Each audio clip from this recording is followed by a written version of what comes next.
Here's the Mindful Man. Here's a story I'm going to read.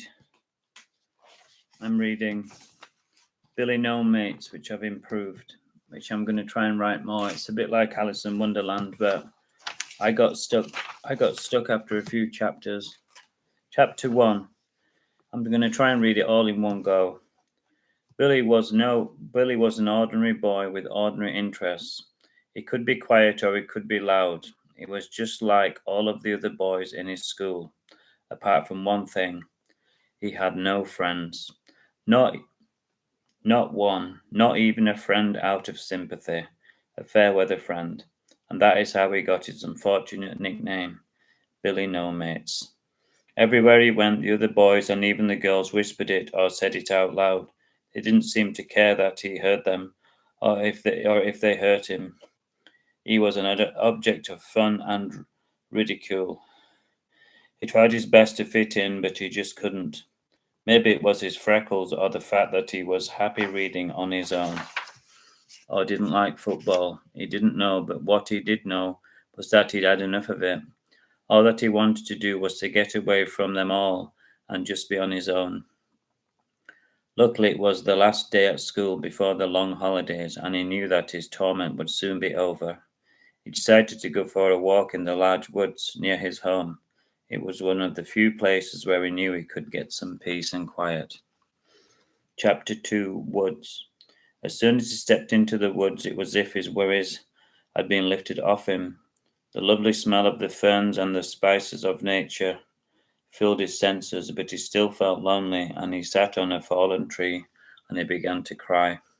He'd been wanting to cry for a long time, but he knew that he couldn't be seen to cry in front of his schoolmates, so-called schoolmates. That would have just made things a lot worse for him. He never saw the rabbit as it came out of its warren and looked at him with passionate eyes.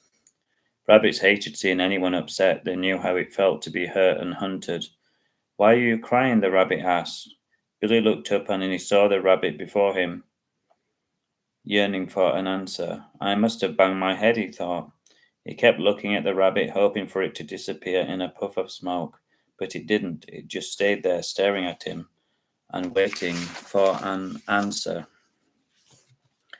Billy began to realize that maybe he was in a magic wood, and that was why he was being confronted by a talking rabbit, of all things. It was the only way that he could make sense of it. He took a deep breath. "Here goes," he thought. "I was crying because I had no friends," he said sadly to the rabbit. He knew it wasn't really there. "That's terrible," said the curious rabbit, "but I'm not surprised," he added, as he munched on a daffodil. "People are perfectly horrible," he said. "I wouldn't want to be friends with any of them, but I'll make an exception with you," he added with a wink. "Oh, thanks," said Billy, no longer feeling silly talking to a rabbit. "All people want to do is shoot me and eat me," said the rabbit sadly. "That's why I stay in the woods," he said. "I feel safe here, and you will be too." "But where will I stay, and won't my parents wonder where I am?" said Billy, remarking that it was nearly time for tea. "I think I may have to go home," he said, worried. "Don't worry," said the rabbit. "Time doesn't change here, it stays the same. No matter how long you stay when you leave the woods, then the clocks will start moving again and you'll be right on time for dinner." This seemed preposterous to Billy, but then again, was it any less crazy or preposterous than a talking rabbit munching on a carrot? He didn't think so.